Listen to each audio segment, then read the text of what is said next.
बगैर जमीन जायदाद के जीवन चल सकता है, बिना डिग्रियों के भी जीवन चल सकता है,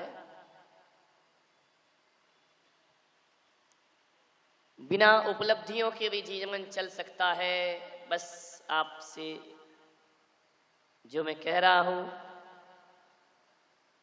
कि एक जीवन के लिए बहुत जरूरी चीज है, वह है आहार, वह है भोजन। कितनी भी बड़ी 80 लाख की कार में कोई घूमता हो, कितनी भी सुरक्षा उसके साथ लगी हो, कितने भी हीरे मोती के आभूषण पहनता हो, कितने भी कीमती वस्त्र धारण करता हो, अरे चाहे ग्रस्त हो या सन्यासी हो, अमीर हो या गरीब हो, रिलायंस बंधु हो, टाटा बिरला हो, एक बात याद रखना, इन सब के पास गाड़ी, मोटर, कार, बंगला तो महंगा हो सकता है, इन सब के पास अपार दौलत का ढेर हो सकता है, लेकिन एक गरीब हो या अमीर हो, एक बात स्मरण में रखिए, खाना तो गेहूं पड़ता है, आटे की रोटी पड़ती है और पीना पानी ही पड़ता है। खाएगा तो वही 50-60 रुपए किलो का आटे का रेट क्या है भाई? 20 रुपए किलो, 30 रुपए किलो। भाई मेरे तो कुछ लफड़ा ही नहीं है, नहीं तो तुम बोलो आटे दाल का भाव नहीं मालूम, मुझे काहे का भाव मालूम? 20 रुपए 30 रुपए किलो का आटा ही खाएगा। अमीर के घर में भी इतना ही रुपए किलो का आटा मिलेगा, ज्यादा से ज्यादा 40 रुपए किलो का मिलेगा। इससे ज्यादा महंगा आटा तो किसी के घर में ना हो। जब प्यास लगेगी तो आदमी पानी पिएगा, भूख लगेगी तो आदमी रोटी खाएगा। और एक बात स्मरण में रखना, कितने भी शरबतों के गिलास भरे रहें, लेकिन जब प्यास लगती है तो हमारी निगाहें मीठे मीठे शरबत पे नहीं जाती, हमारी निगाहें जूस पर नहीं जाती, हमारी निगाहें तो पानी पर जाती हैं। क्योंकि नियम है कि प्यास पानी से बुझती है और भूख रोटी से मिटती है। कितना भी बाहर खा लेना, होटलों में खा लेना, कहीं भी भोजन कर लेना, लेकिन जो संतुष्टि घर के भोजन में मिला करती है वो दुनिया में कहीं भी प्राप्त नहीं हुआ करती है। माँ के हाथ की बनी हुई 2 रोटी और चटनी बड़ी स्वादिष्ट हुआ करती है, बड़ी पौष्टिक हुआ करती है। तो कितना भी बड़ा आदमी हो, खाएगा आटा, पिएगा पानी, इसके अलावा और कुछ जीवन के आधार नहीं हो सकते हैं। मानिए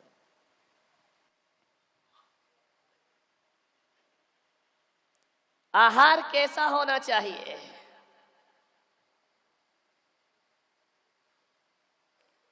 आयुर्वेद कहता है कि भोजन करने के 1 घंटे बाद तक पानी नहीं पीना चाहिए। हमारा तो गड़बड़ हो जाएगा सब, वो नियम पाल लेंगे, हमें तो 1 घंटे में ही सब निपटाना है। कहा है कि भोजन के 1 घंटे बाद तक पानी मत पियो यदि स्वस्थ रहना है। पूछा गया कि 1 घंटे तक पानी क्यों ना पिए, कैसे चलेगा? बोले इसलिए पानी ना पिए क्योंकि पेट में जहां भोजन की पाचन क्रिया होती है उसे जठर कहते हैं, और उस जठर में एक अग्नि जलती है जिसे जठराग्नि कहते हैं। भोजन जब बनता है रसोई में तब भी आग में पकता है, लेकिन वो अभी पूरा पका नहीं है। हकीकत में तो भोजन आग में पकने के बाद पेट के भीतर जो जठराग्नि है वहां जाकर के भोजन का फिर से पाचन होता है, फिर से उस भोजन को उस अग्नि में पचाया जाता है। और जो लोग भोजन के बाद पानी पी लेते हैं तुरंत, तो कहते हैं पानी और आग का बैर हुआ करता है, आग को पानी बुझा दिया करता है। यदि पानी को आप पी लेंगे तो वह जठराग्नि को शांत कर देगा, और जठराग्नि यदि ठंडी पड़ गई तो भोजन पड़ा पड़ा सड़ता रहेगा, वह पाचन क्रिया नहीं हो पाएगी। इसलिए जिन लोगों को निरोग रहना है, ऐसा आयुर्वेद शास्त्र में देख रहा था, उसमें लिखा कि पानी कभी भी भोजन के तुरंत बाद नहीं पीना चाहिए। यदि आपको स्वस्थ रहना है, यदि आप इस प्रक्रिया से चलेंगे तो शायद आपको डॉक्टर के पास जाने की जरूरत ना पड़ेगी। दूसरा नियम उसने बताया, बड़ा मजा आ रहा था मुझे पढ़ने में, कि पानी 1 घंटे बाद जब आप पिए तो ठंडा पानी नहीं पिए। ठंडे से मतलब उबलता हुआ नहीं, गर्म किया हुआ ठंडा पानी पिए। कहने का मतलब कच्चा पानी ना पिए। अब आप बोलिए, भगवान महावीर भी अपने साधकों के लिए कहकर गए कि कच्चे पानी का जीवन में उपयोग नहीं करना चाहिए। पानी छान करके और उबाल करके फिर ठंडा हो जाए, फिर उस पानी को आप पीजिए, आपको कभी बीमारी नहीं आएगी। तीसरा नियम बताया कि पानी जब भी पिए तो ऐसा गट गट करके ना पिए। पानी जब भी पिए तो चाय की चुस्कियों की तरह पिए, थोड़ा थोड़ा पानी पिए। इकट्ठा जो पानी पीते हैं उनके बीमारियों का जन्म हो जाया करता है। यह तो हुई एक भोजन की प्रक्रिया कि हमें कैसा भोजन करना चाहिए। चुस्की में पानी इसलिए पियो, और सबसे पहले उठते ही साथ आदमी को पानी पीना चाहिए, क्योंकि जो मुख की लार होती है वह क्षार होती है और पेट में अम्ल बना करता है। इसलिए जब पानी में लार मिल करके जाती है तो वह अम्ल को शांत करती है और पेट को बहुत अच्छा रखती है। ये नियम जो बतलाए गए, मान्यवर, मैं तो पालन कर नहीं पाऊंगा, क्योंकि मेरी तो आहार की प्रक्रिया ही ऐसी है कि मुझे तो सब कुछ उसी समय करना है, 24 घंटे में एक बार। तो ये सारे नियम मैं कह सकता हूँ जो दिन भर भोजन करते हैं उनके लिए आयुर्वेद शास्त्र में लिखा गया है कि इस तरह से भोजन करें। भगवान महावीर ने तो अपने साधुओं को कहा कि 24 घंटे में एक बार ही भोजन करना, उसी समय अन्न, उसी समय भोजन, उसी समय पानी। जो 24 घंटों में एक बार करते हैं उनके आहार पचाने की प्रक्रिया अलग होती है, और जो दिन भर भोजन करते हैं उनके पचाने की प्रक्रिया अलग हुआ करती है। दोनों के सिस्टम अलग है, लेकिन मैं आपसे यही निवेदन करूंगा, भोजन यदि इस क्रम से लिया जाएगा, आपके जीवन में कहा है, आयुर्वेद शास्त्र में कहा है, उसके घर में कभी वैद्य नहीं आते, हकीम नहीं आते, डॉक्टर नहीं आया करते हैं। आप स्वस्थ भोजन करिए, आप शुद्ध भोजन करिए, आप शाकाहारी भोजन करिए। मांसाहार हजार हजार रोगों को जन्म दिया करता है। मान्यवर, भारत की संस्कृति है, भगवान ऋषभदेव ने 2 संस्कृति दी, एक ऋषि की संस्कृति दी और एक कृषि की संस्कृति दी। ऋषि इस देश की आत्मा है और कृषि उसका शरीर है। ऋषि और कृषि के संस्कृति और सभ्यता में रहकर आदमी यदि अपना खान पान नहीं सुधार पाया तो एक बात याद रखना, जिनका खान पान शुद्ध नहीं होता उनका खानदान शुद्ध नहीं होता, और जिनका खान पान शुद्ध होता है उनका खानदान शुद्ध हुआ करता। शुद्धि रखिए भोजन की। क्या खाना, कब खाना, कितना खाना। 1 बार खाए सो योगी, 2 बार खाए सो भोगी, 3 बार खाए सो रोगी, और 4 बार खाए तो मृत्यु जरूर होगी। ध्यान रखना, हमेशा ज्यादा खाने वाला मरता है। अस्पतालों में जाकर देखना। एक व्यक्ति ने मुझसे पूछा कि महाराज, आप 24 घंटे में एक बार अन्न जल लेते हैं, आप कैसे इस जीवन को जीते होंगे। मैंने कहा, ध्यान रखना, खाने वालों से ज़्यादा अच्छा हमारा जीवन हुआ करता है। और आपने ज़िंदगी में कभी ये नहीं देखा होगा कि किसी जवान संत की मौत हो गई।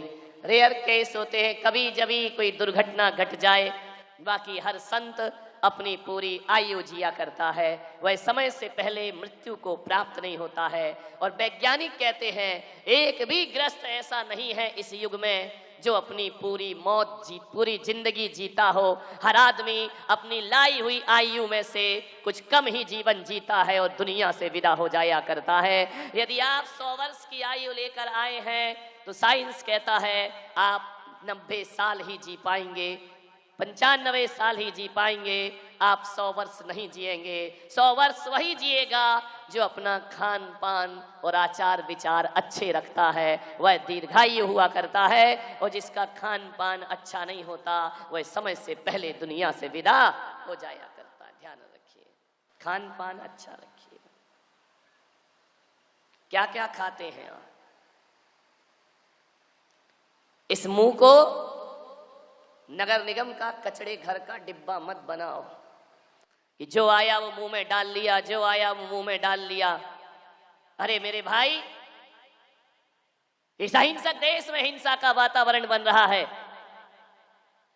बड़ी तेजी से मांसाहार हमारी छाती पर बैठ रहा है। शौक बन गया मांसाहार, आधुनिकता समझी जाने लगी और महाजन कौम के बच्चे भी अब मांसाहार की ओर आगे बढ़ने लगे हैं। इससे बड़ा संस्कृति का ह्रास दुनिया में कोई दूसरा नहीं हो सकता है। मांसाहार आदमी का आहार नहीं हो सकता है।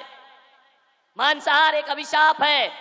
मांसाहार एक जीवन के लिए एक बहुत बुरा हिंसक कलंक है जो आदमी अपने जीवन में चंद खुशियों के लिए मांसाहार किया करते हैं।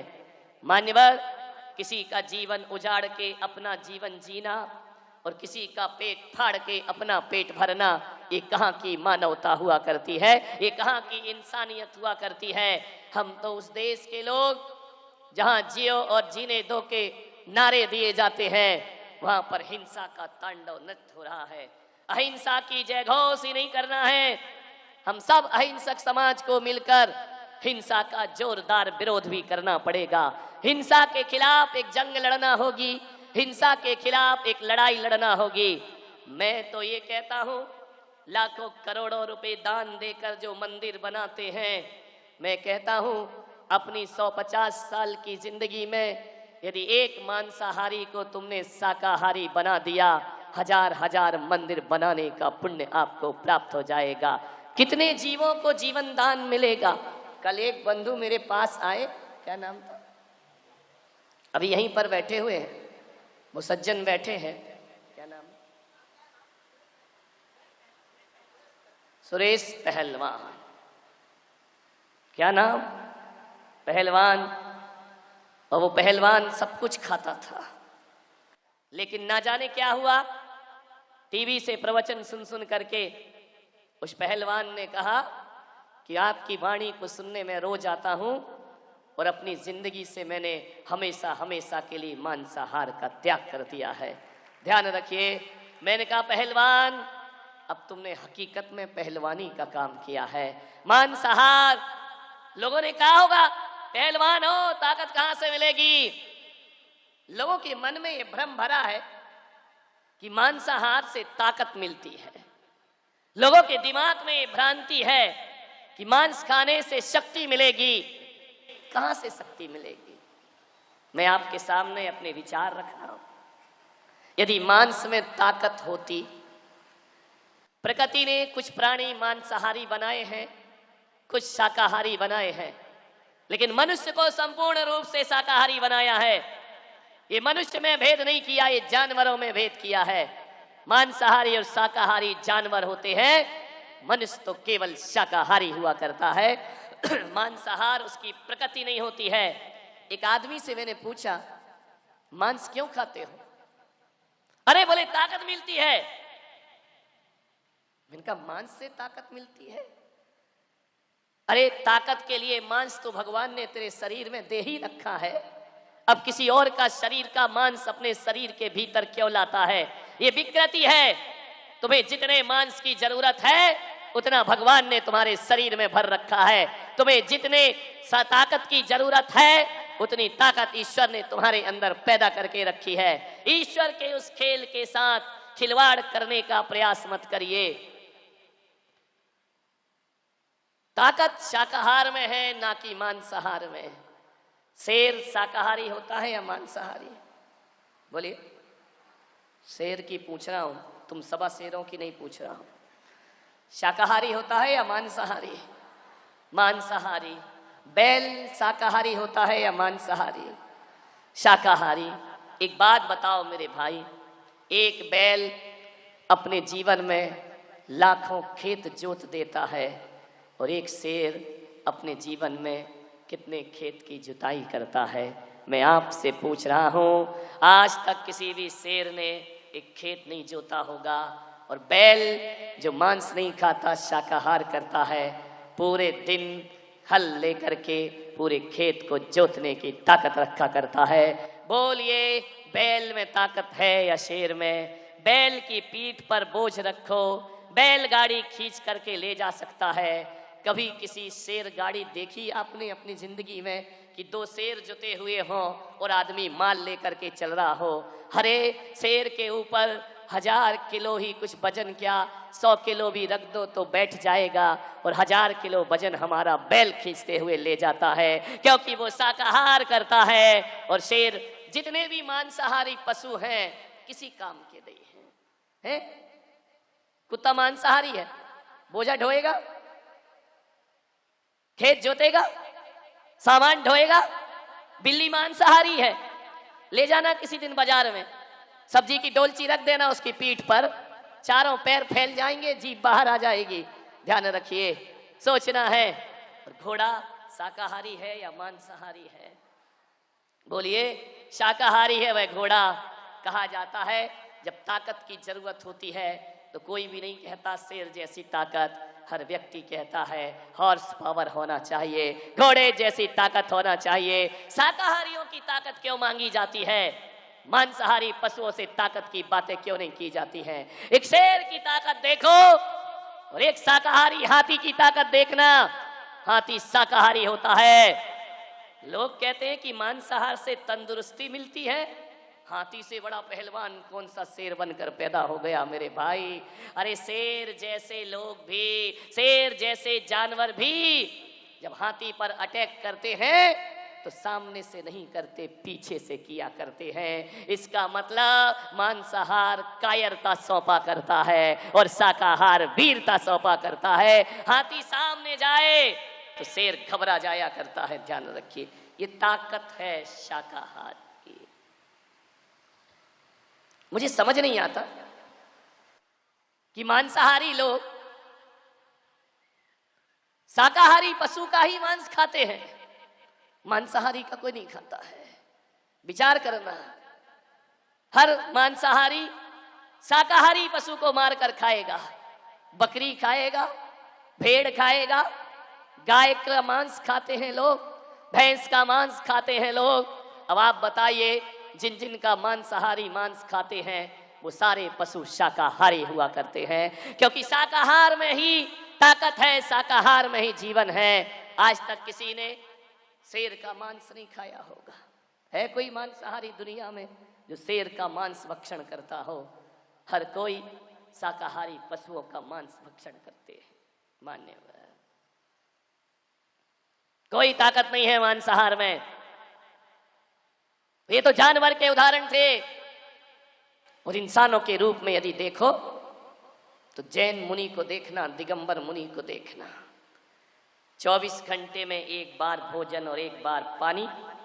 बीमार भी हो जाएं तो दवाएं भी उसी समय चलेंगी। 24 घंटे तक कुछ लेते नहीं हैं, मुंह में पानी की बूंद नहीं डालते हैं। मृत्यु का क्षण भी आ जाए तो एक टाइम भोजन की प्रतिज्ञा को कभी भंग नहीं किया करते हैं। अब आप सोचिए, 24 घंटे में एक बार दिगंबर मुनि पानी और अन्न लेता है, और वह भी शुद्ध शाकाहार लेता है। शाकाहार ही नहीं, शुद्ध शाकाहार, जिसकी भोजनशाला में कभी आलू, प्याज और लहसुन जैसी चीजें भी नहीं आया करती हैं। अब आप बताइए, किसी मांसाहारी को बुला लाना मेरे सामने और मैं शाकाहारी साधु, और एक मांसाहारी को खड़े कर देना और उससे बोलना कि चल महाराज के साथ, मैं 35 किलोमीटर चलने की ताकत रखता हूं, लेकिन मांसाहारी 5 किलोमीटर में ढेर हो जाएगा, सांस फूल जाएंगी। अरे 10 सीढ़ी चढ़ नहीं पाता और सीना ऐसा चलता है जैसे लोहार की धौंकनी चल रही हो। ये मांसाहार की ताकत है। विचार करिए, 30 किलोमीटर 40 किलोमीटर पैदल चलता है जैन संत शाकाहार के दम पर। और अच्छे अच्छे मांसाहारियों से कहूंगा, अपने शरीर का एक रोम खींच कर दिखाना, ये शाकाहारी 4 महीने में बालों को उखाड़ करके फेंक दिया करते हैं। कहां से आती है ये ताकत? उस तरह का प्रयोग नहीं करते, कैंची का प्रयोग नहीं करते, छुरे का प्रयोग नहीं करते, बाल बड़े होते ही हाथों से उखाड़ के फेंक दिया करते हैं। 24 घंटे में शाकाहार एक बार भी किया जाए तो 23 घंटे हमें ताकत और एनर्जी प्रदान किया करता है। एक बात सोचें, किसमें ताकत ज्यादा है? शाकाहार में ताकत है। मान्यवर, खान पान पर ध्यान दो। लोग कहते हैं कि शाकाहार में स्वाद होता है, मांसाहार में स्वाद होता है। कोई स्वाद नहीं होता मांसाहार में। एक शाकाहारी सब्जी बनाना, लौकी बनाना, तोरई बनाना, कितना मिर्च मसाला लगेगा, एक एक चम्मच लगेगा। और एक मांस बनाना कितना मिर्च मसाला लगता है। अरे जिसमें 100 लोगों की सब्जी बन जाए, वहाँ अकेले एक मांसाहारी का भोजन बनता है। अकेला उसमें लगता है उतना मिर्च मसाला। आप विचार करिए, मिर्च मसाला मांसाहार में ज़्यादा क्यों लगता है? क्योंकि मांस में स्वाद नहीं होता है, स्वाद तो शाकाहार में हुआ करता है। धनिया है, मिर्च है, गरम मसाला है, घी है, ये सब शाकाहारी हुआ करते हैं। और जब तक मांसाहार में शाकाहार ना डाला जाए, उस मांस में कोई स्वाद, इसका मतलब है खाता मांस है लेकिन स्वाद तो शाकाहार का लिया करता है, जायका तो शाकाहार से आता है। कौन कहता है कि मांस स्वादिष्ट होता है? मान्यवर, कहते हैं उसका रंग, उसकी सुगंध। मांसाहार में कोई रंग और कोई सुगंध नहीं, सारी सुगंध हमारे शाकाहारी मसालों के माध्यम से आया करती है। अब आप बताइए मेरे भाई, जब आप बीमार हो जाते हैं तो डॉक्टर हल्का भोजन करने को बोलता है या मांसाहार करने को बोलता है? बोलिए, बड़े से बड़े मांसाहारी को भी डॉक्टर कहता है तेरा पाचन तंत्र बिगड़ चुका है, खिचड़ी खाना और दलिया खाना, हल्की सी खिचड़ी लेना, वरना तेरी बीमारी जाएगी नहीं। विचार करिए, यदि मांसाहार से स्वास्थ्य मिलता तो डॉक्टर मांसाहार क्यों नहीं लिखता है? क्यों वह शाकाहार में भी हल्का भोजन कहता है? इसका मतलब मांस को पचाने में शरीर में, आंतों में ताकत ज्यादा चाहिए और दलिया पचाने में ताकत नहीं होती, तो भी आंतें उसे पचा दिया करती। विचार करिए आप, ऐसी कौन सी बात है जिससे आदमी जीवन में मांसाहार किया करता है? कौन सा लाभ है? आज जितनी बीमारियां पशुओं को होती हैं, मांस के साथ साथ उनकी बीमारियां भी तुम्हारे पेट में जाती हैं।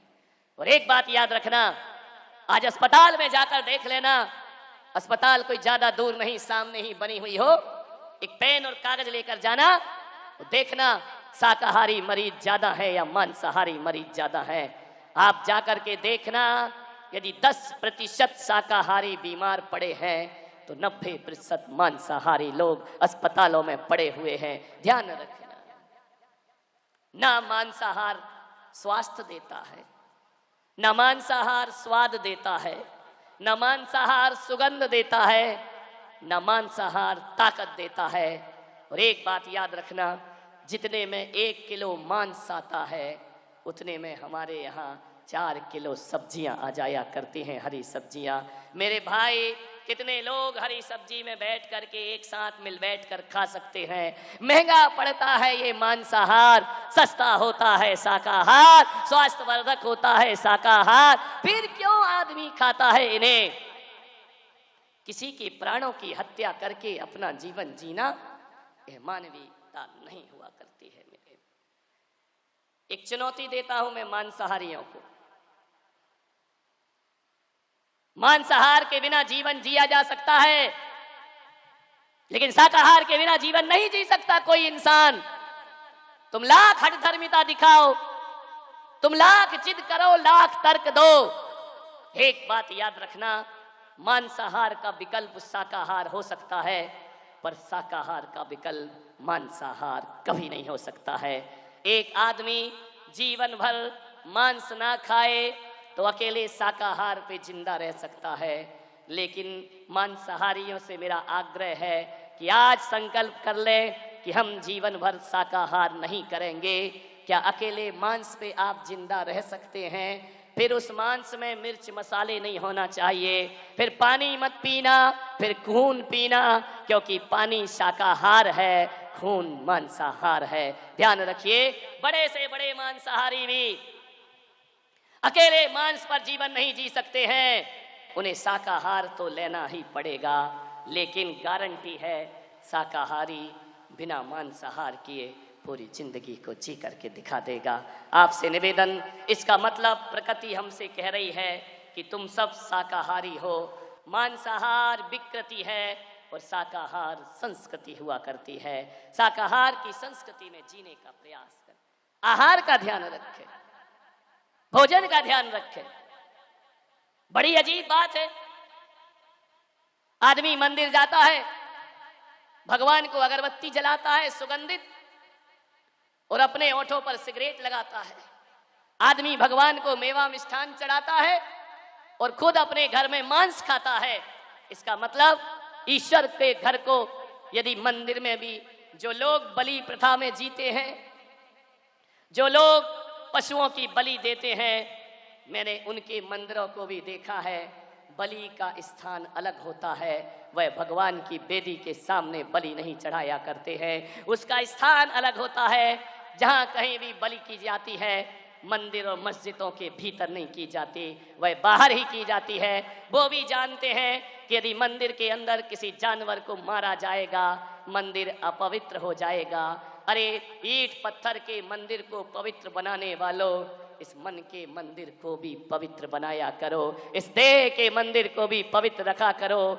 मंदिर के भीतर अपवित्र सामान जाए तो मंदिर अशुद्ध हो जाता है, इस तन के भीतर भी अशुद्ध सामान जाएगा तो बताइए ये तन अशुद्ध क्यों ना होगा। और जिसका तन अशुद्ध होता है उसका मन अशुद्ध होता है, और जिसका मन अशुद्ध होता है उसके विचार अशुद्ध हुआ करते। आज घरों में झगड़े क्यों हैं? थोड़ी थोड़ी बात पे लड़ाई क्यों हो जाती है? विवाद क्यों हो जाते हैं? क्यों एक माँ बाप के सामने बच्चा अदब से पेश नहीं आता है? क्यों अपनी पत्नी को एक पति जानवरों की तरह पीटता है? क्यों एक माँ अपने बच्चे को बात बात पर हाथ उठा देती है? क्यों ये इतनी हत्याएं हो रही हैं इस देश में? आए दिन हत्या होती है, बलात्कार होता है, सड़कों पर खुलेआम बलात्कार हो रहे हैं।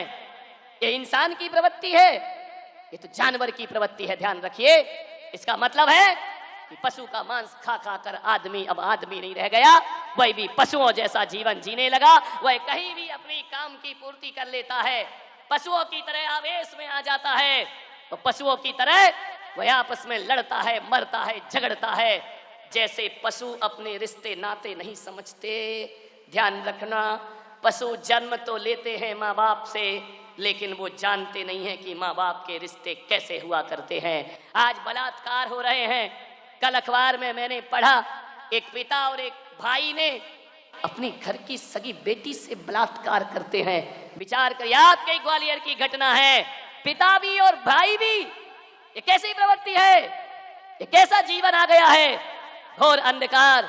वह बच्ची बरसों से सहन कर रही है, करते करते वह एक दिन थाने तक पहुंच गई और केस बनवा दिया उसने।